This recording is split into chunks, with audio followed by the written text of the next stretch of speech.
live. All right. And I think we're on and that we're live, Ibrahim.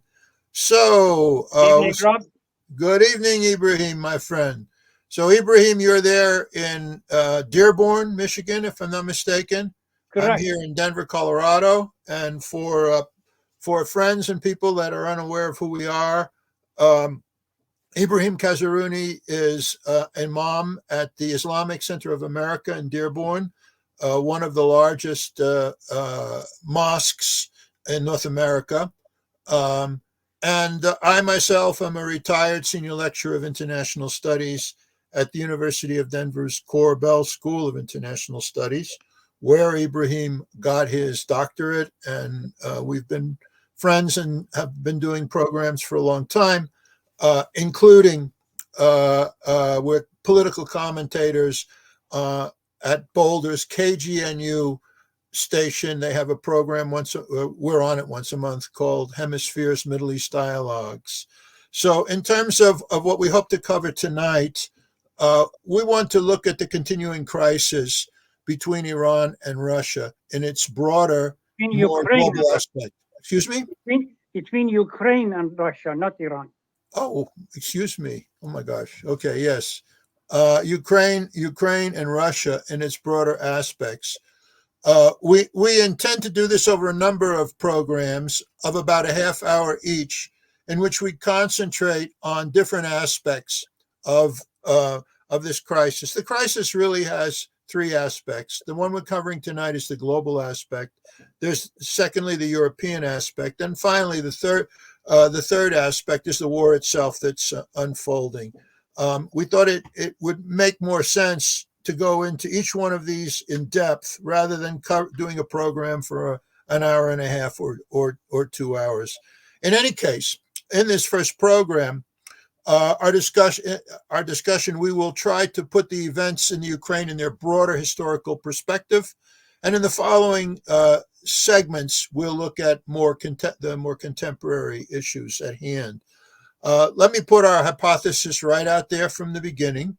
Although the Western media is trying to portray the crisis as Putin against the Ukraine, we see the situation quite differently. In fact, that's why we're doing the program.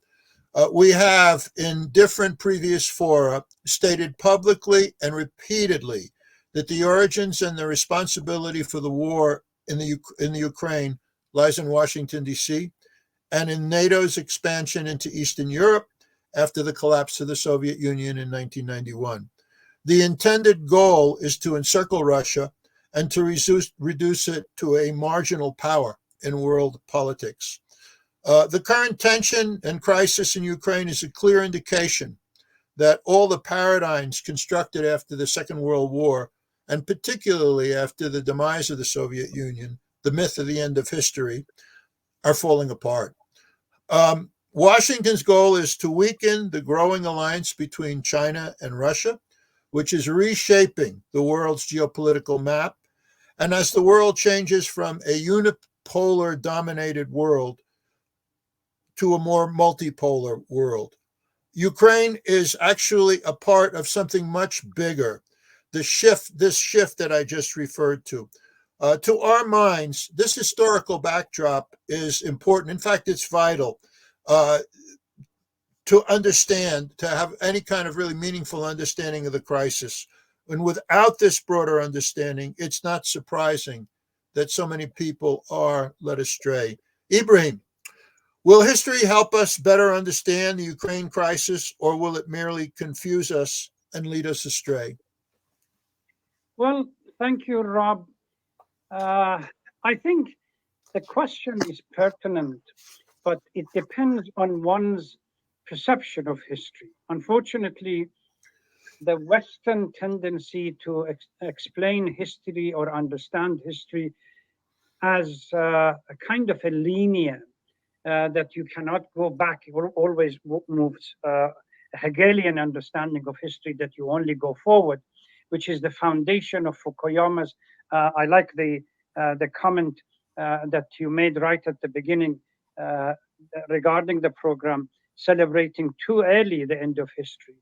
That is a unique understanding of history that it is linear, you only go forward, you don't go backward, then if we look at history in that regard, then certainly not. But if we look at history that no political power or no political crisis or conflict happens in vacuum, there are a number of events that lead to it, factors that lead to the event, then certainly they are helpful. There were a number of hypotheses. I want to address, first of all, Fukuyama's reading of history, I mean, his End of History book that he wrote in 1992, which was after the demise of the Soviet Union, had a unique thesis, shall we call it? And the thesis stated that with the ascendancy of Western liberal democracy after the Cold War and the dissolution of the Soviet Union, humanity has reached the end of history. The end point of mankind's ideological evolution and universalization of Western liberal democracy, and the final form of human government. The apex, the top of the pyramid. Exactly, we have reached the end. This kind of things, if you look at the Hegelian understanding of history, talks about Christianity being as the pinnacle, and the Western Europe understand, or the civilization being the pinnacle.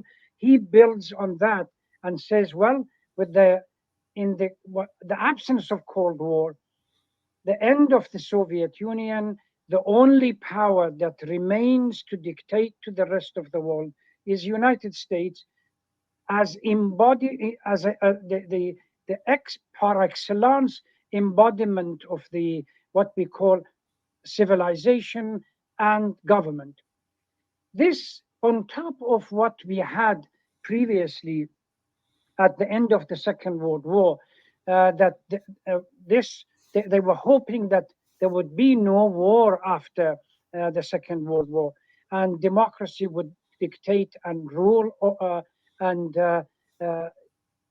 somehow the issue of the Western democracy, the agreements that were reached, the world that was constructed in a particular manner, these were supposed to prevent all the wars and for humanity to move forward.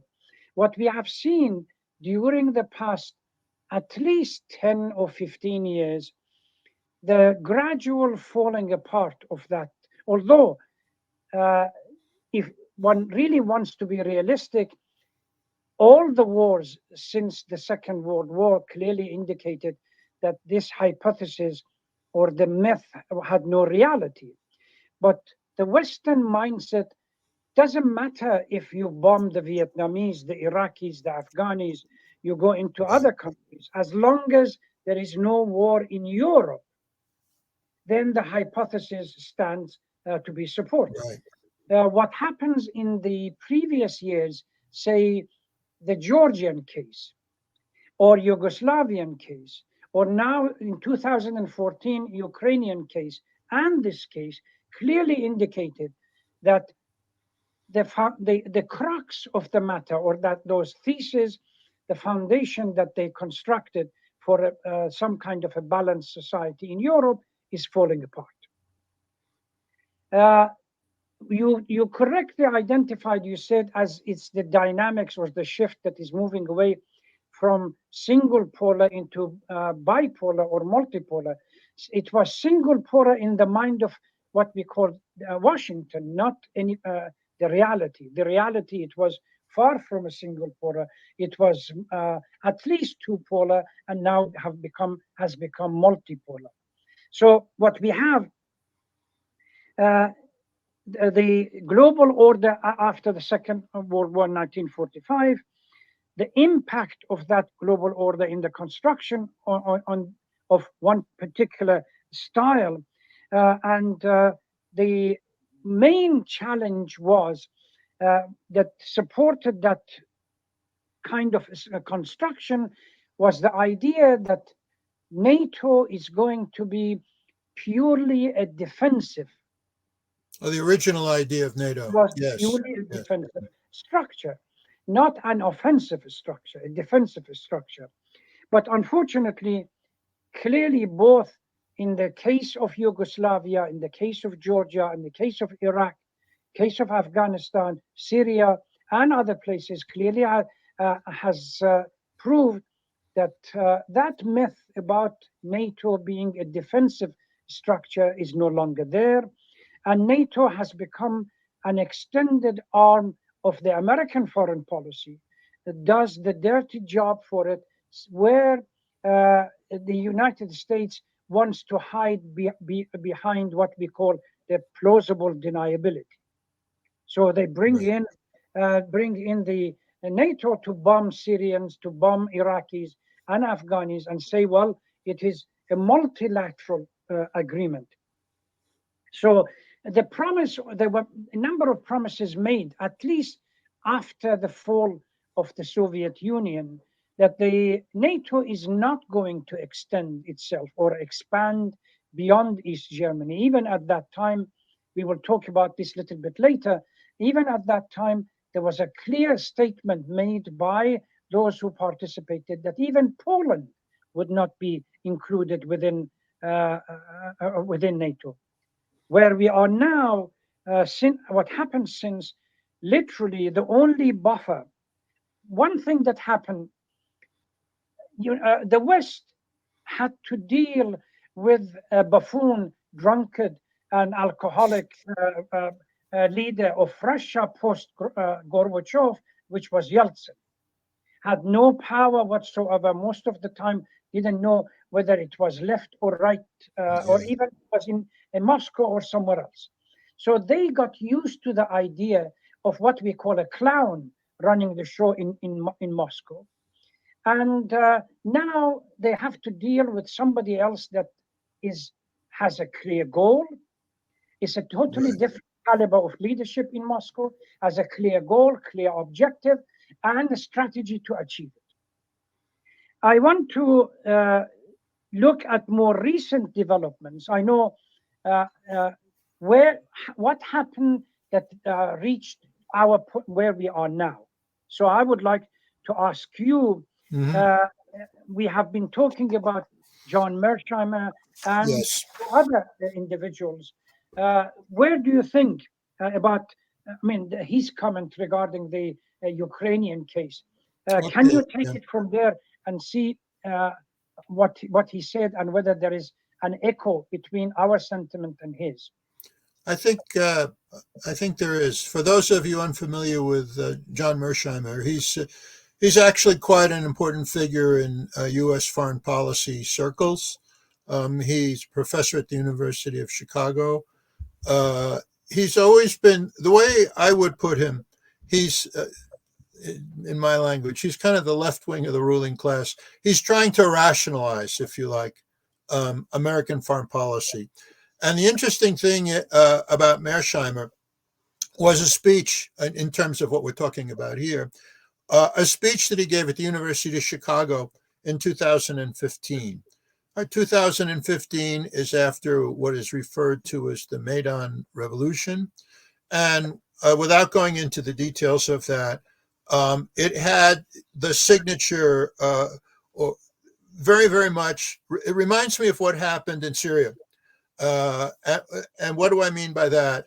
That when protests began in Syria, those protests really were based on Syrian people that had this or that issue with the Assad regime. But those protests were hijacked.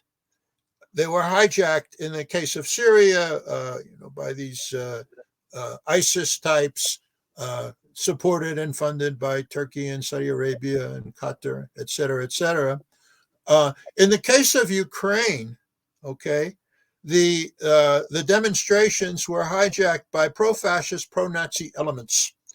And so there's a pattern here that we begin to see, legitimate social protest over issues and problems, but without a vision of how to change things. And into that situation, emerges these really, I don't know what other word to use, but really evil forces that push it to regime change, essentially, in a real ugly way. So Maidan took place, and there was a power shift as a result in the Ukraine.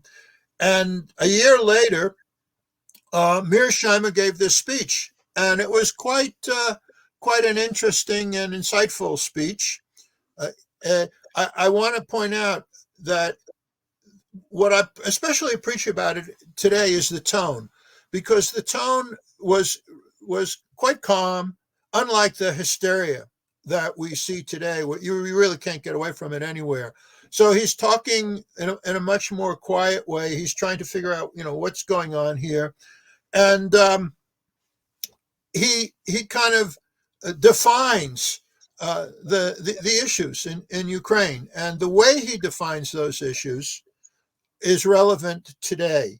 And that's why it's not just you and I, Ibrahim, that have seen his 2015 speech, but I've seen it all over social media, emails about it. So it's quite clear that Mearsheimer struck some kind of a chord. All right, what he's looking at is what were the underlying causes of the crisis in Ukraine. And in that discussion, he identifies three elements. First and foremost, NATO expansion into Eastern Europe. Secondly, EU expansion. And thirdly, the fomenting and the fostering of these color revolutions. In the case of Ukraine, I believe it was called an orange revolution.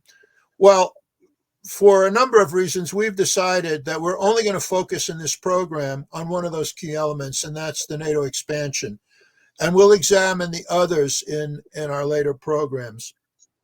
As far as this was concerned, Mearsheimer unquestionably points the finger of responsibility to the West, not to the Russians, as responsible for the current mess. And he admits that in doing that, even 7 years ago, that he knew it was an unpopular thing to do then. Imagine, if he got up there and gave the same speech today, how he would be received. But he felt it was important enough. And what he was trying to do 7 years ago is, if you like, change the goalposts in the sense of, here's a chance for the United States and for NATO, before things deteriorate any further. Not that he knew the details, but he suggests this very strongly, to change course. Needless to say, that did not happen. Washington's goal, what was the goal in this, as according to Mearsheimer? It was essentially... I was going to ask you, Rob, why do you think it didn't happen? It was never, well, from what I could tell, it was never in the minds of the leadership in Washington, D.C. or NATO to change course. They were living their kind of unipolar, exaggerated frenzy, where they felt there was nothing to stop them, and why should they not continue? From the very end from the collapse of the Soviet Union, there have always been voices in the West, not just Mearsheimer's, who all they are is essentially rationalist voices that said, this is an opportunity to change the whole security structure in Europe in a way that would reduce tension. Those voices have never been listened to, and instead, what's happened is American foreign policy has been hijacked by this group that's referred to as the neocons, of which Newland and Sullivan and Blinken and Hillary Clinton and Madeleine Albright. It's the same old. I've even read that the primary goal of the U.S. is to literally isolate Russia, to put a noose around its neck and turn it into a secondary power. Is there any truth in it? Well, there have been a number of studies by this institute that's pretty close to the Central Intelligence Agency, excuse me, the RAND Corporation. And the Rand Corporation has made it very clear what their goal was. It's the dismemberment of Russia. First, the dismemberment of the Soviet Union, which was achieved, and then to take it further, that Russia should be literally dismembered. Now, why? Because it makes it much easier for foreign corporate penetration, to do what foreign corporate penetration does all over the world. And the other part of it has always been, for a very, very long time in American foreign policy, it's there, frankly, from the end of World War II. And if you go back into British history even further, this notion that the great threat to the Euro-American power was Chinese-Russian cooperation or a Chinese-Russian alliance. So there were a number of elements involved in that, but those are the key ones. And in these documents, particularly the Rand Corporation, they say it. They say it outright. Right now, I've raised this with other people, and they say, "Well, that's just a study. There are other studies, and that's true." But the Rand Corporation has quite a record of having the American government follow the ideas that it comes up with.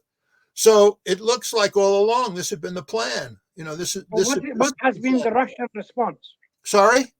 The Russian response. Well, during the Yeltsin years, there was no response. And as you recall, those years from 1991, the end of 1991, and it's either, I think it's 1999 or 2000, when there's a change of power and when Putin comes to power, Russia nearly did dissolve. Any objective look at what was going on in Russia in those periods talks, declining birth rates, collapse of so many post-Soviet Russian industries. The social map was awful, and the way that it was dealt with was the usual IMF, World Bank, structural adjustment programs, calling for cuts. We will address the whole package, the whole structural adjustment package. Yeah, which we will address in the EU part of this program. That's correct. Yes, we will do that. But what is the plan now? What Vladimir Putin does is he stops the bleeding to a certain extent. He stops the bleeding. And part of his stopping the bleed, and while Russia looks like it's bleeding to death, it's in that period where, pushed by, again, this group within the State Department and U.S. foreign policy establishment called the neocons, they decide, why shouldn't we push further? All right, so what? So Bush made a promise, excuse me, to Gorbachev, which was repeated at the level of NATO and really many other places, not to extend NATO's reach into Eastern Europe. By the way, Rob, can I add here one thing? Mm-hmm.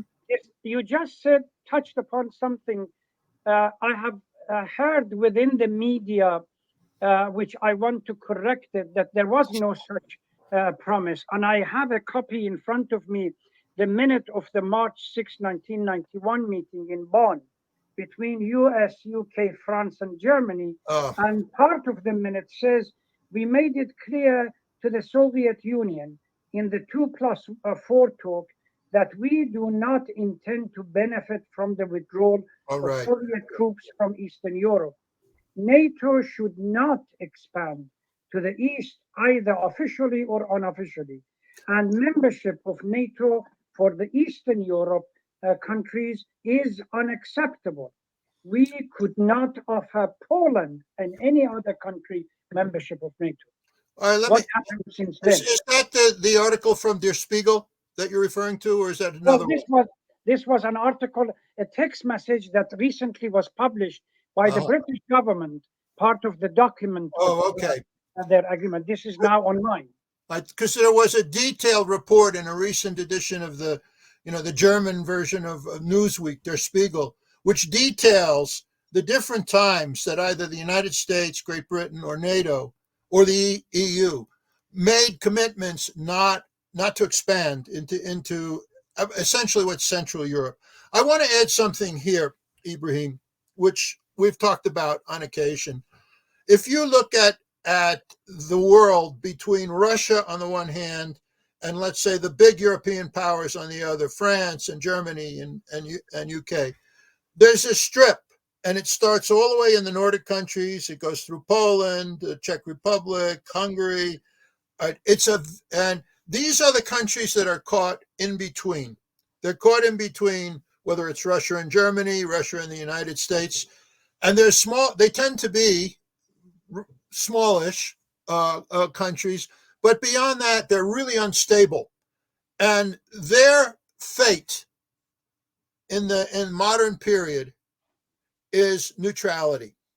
Those countries that have understood that they really should not be part of either in the past, the Warsaw Pact, or today, whatever Russian, too close to Russia.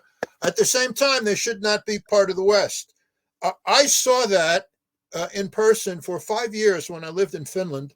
Again, at the end of the Cold War, I saw what neutrality for a small nation meant, and what it meant was prosperity, and it also put them in a very, very interesting position. In the end, when all is said and done, and we're going to talk a lot more about this later, but I see this as really the only solution for Ukraine.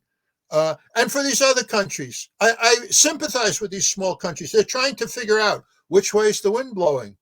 And then the problem that we have, that as we had a clown in Soviet Union, right, when the whole thing disintegrated, we had a clown in Georgia that allowed the penetration and the costly withdrawal, and ultimately realization that they have no other option but to become neutral. And Ukraine, another clown, being the president, or when they are being pushed into this crisis, and yes, that ultimately damages them more than anybody else. That's correct. They're being used. I agree with you that ultimately the neutrality of, say, Ukraine, which we will discuss later, that becomes a buffer between Russia and NATO, will be the only option. Right. In the end, it certainly looks like that's a much more stable kind of situation. So at this point, we said we would only go on for a half hour, and I think that's not a bad idea. So I just want to kind of sum up how I see the situation. And the reason we did this program first is, of course, all the media attention right now is on the war that's going on in Ukraine, the Russian troops there and all that. But frankly, if you listen to our discussion, the Ukraine is basically being used. It's a political football.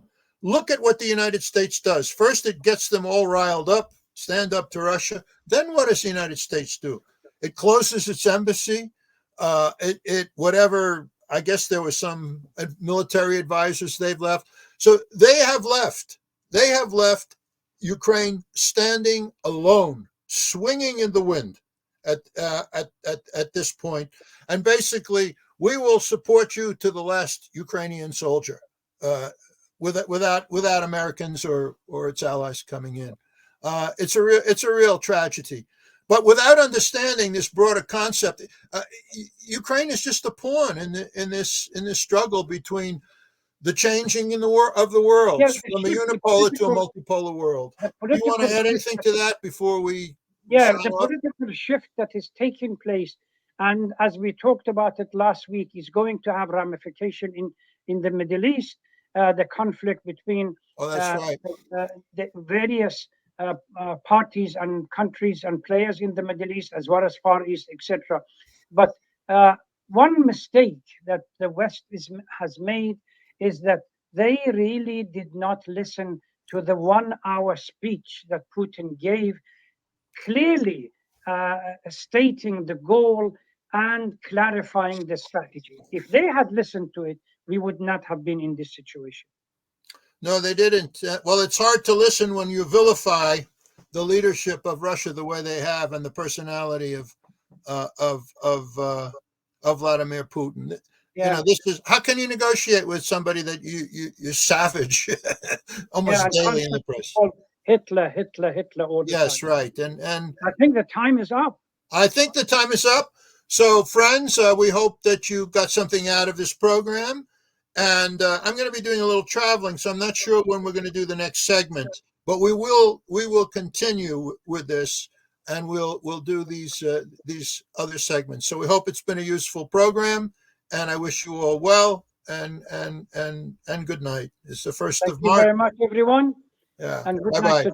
Okay. Bye-bye. Take care. Bye-bye.